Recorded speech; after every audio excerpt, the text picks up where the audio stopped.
ये कहानी 23 अक्टूबर 2010 की एक रियल घटना से शुरू होती है, जब 6 दोस्त सिद्धार्थ, भानु, हर्ष, राजा, सुहाना और प्रिया कर्नाटक के वेस्टर्न घाट्स में ट्रैकिंग के लिए गए थे। पर बाद में सिर्फ राजा ही जिंदा लौटा। उनके गायब होने के 9 दिन बाद फॉरेस्ट डिपार्टमेंट को सिद्धार्थ का कैमरा मिला, जिसमें उसने अपनी ट्रैकिंग की डॉक्यूमेंट्री शूट की थी।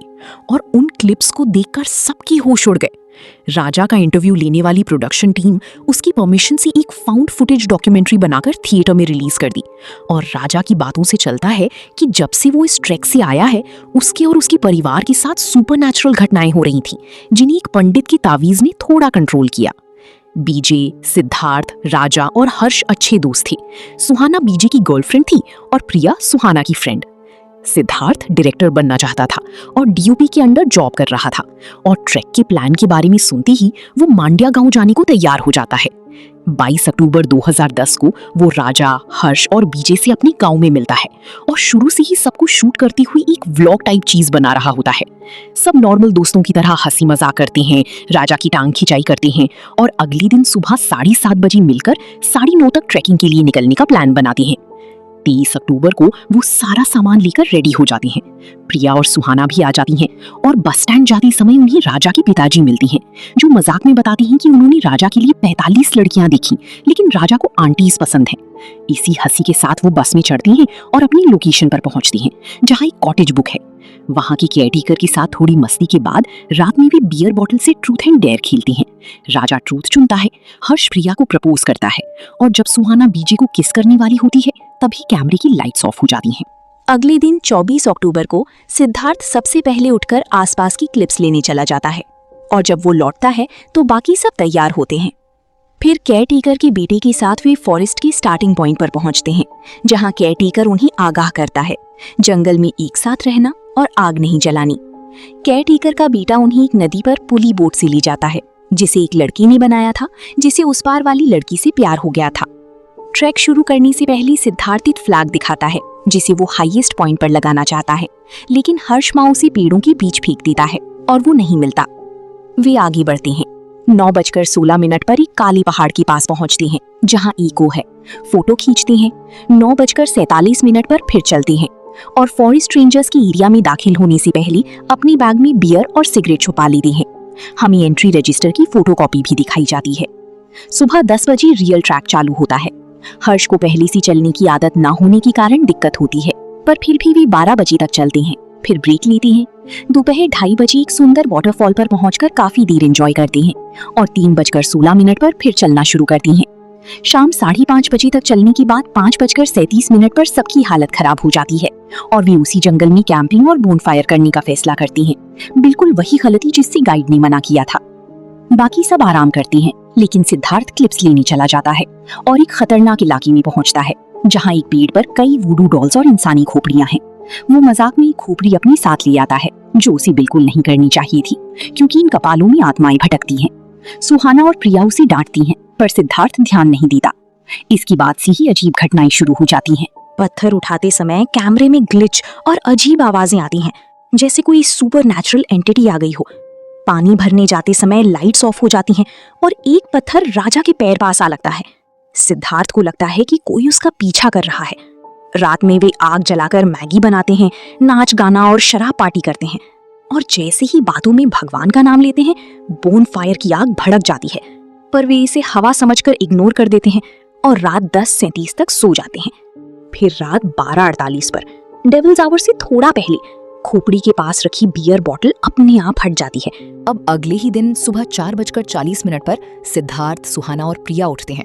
बॉटल फटी देखकर सोचते हैं कि कोई जंगली जानवर आया होगा, और ये उनकी सबसे बड़ी गलती है, क्योंकि वे पहले ही जंगल में कूड़ा फेंक चुके हैं, वुडू पेड़ से खोपड़ी ले आए हैं और मना करने के बावजूद आग जला चुके हैं। सिद्धार्थ फिर से उसी वुडू डॉल पेड़ पर जाता है। एक औरत की डॉल को छूने का मन करता है, पर खुद को रोक लेता है, लेकिन शॉकिंगली वो डॉल पेड़ से उतरकर उसके पैर के पास आ जाती है। फिर भी वो इग्नोर करता है। वापस लौटते समय कोई पीछे से उसका नाम पुकारता है। वो देखता है तो वहां कोई नहीं होता और शायद यहीं से एक स्पिरिट उसके साथ आ जाती है। सुबह 6:05 पर उन्हें पता चलता है कि राजा को तेज बुखार है और वे उसे अकेले जंगल में छोड़कर चले जाते हैं। एक बहुत ही वियर्ड फैसला, क्योंकि अगर मैं वहां होता तो अपने दोस्त को वापस हॉस्पिटल ले जाता, पर राजा मान जाता है।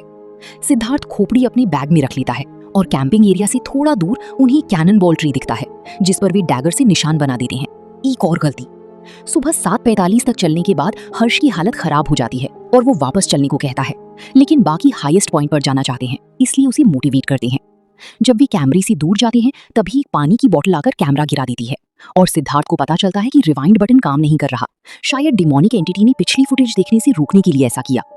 1 घंटे बाद वे हाईएस्ट पॉइंट पर पहुंचते हैं, जहां सिद्धार्थ मजाक में उस खोपड़ी को एक डंडे पर टांग देता है और कहता है कि अब से यहाँ आने वाला हर इंसान इसके साथ फोटो खिंचवाएगा।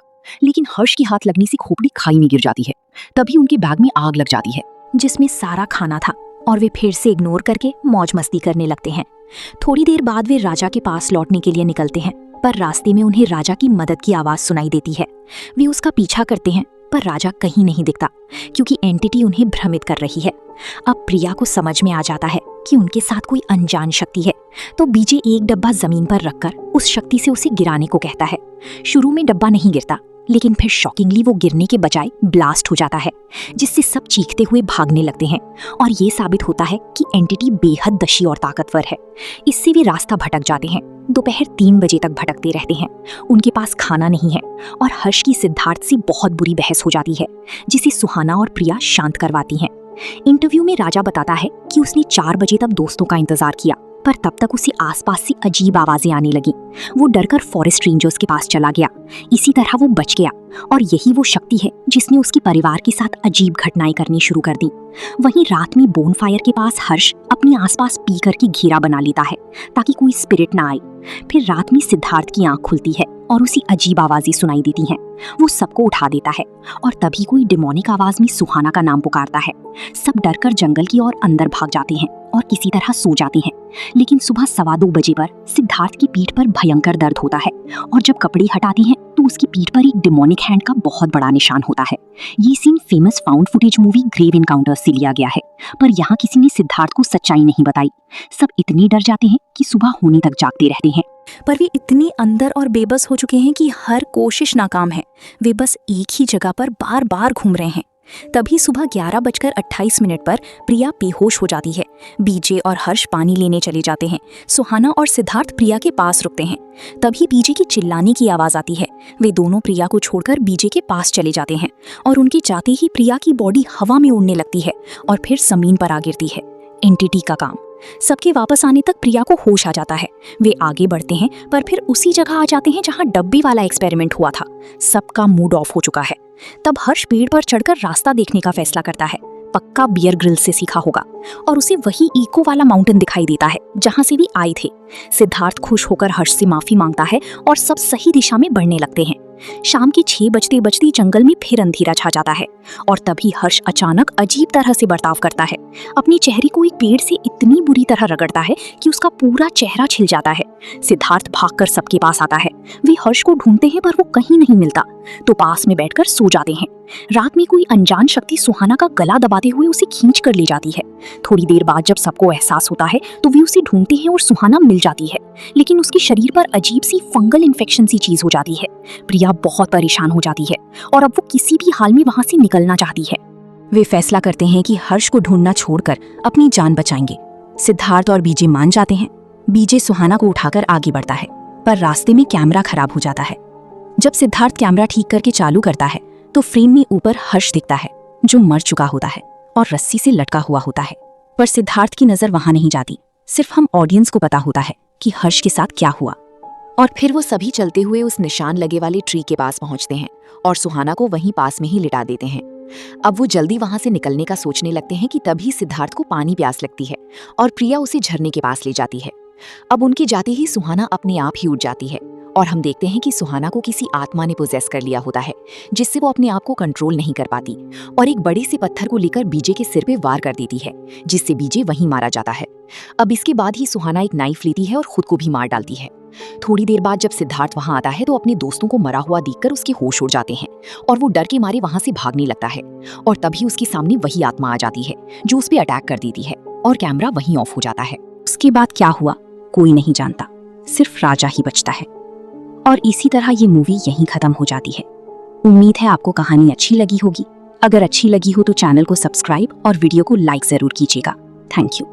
मिलते हैं एक न्यू मूवी एक्सप्लेनेशन के साथ। तब तक के लिए बाय बाय।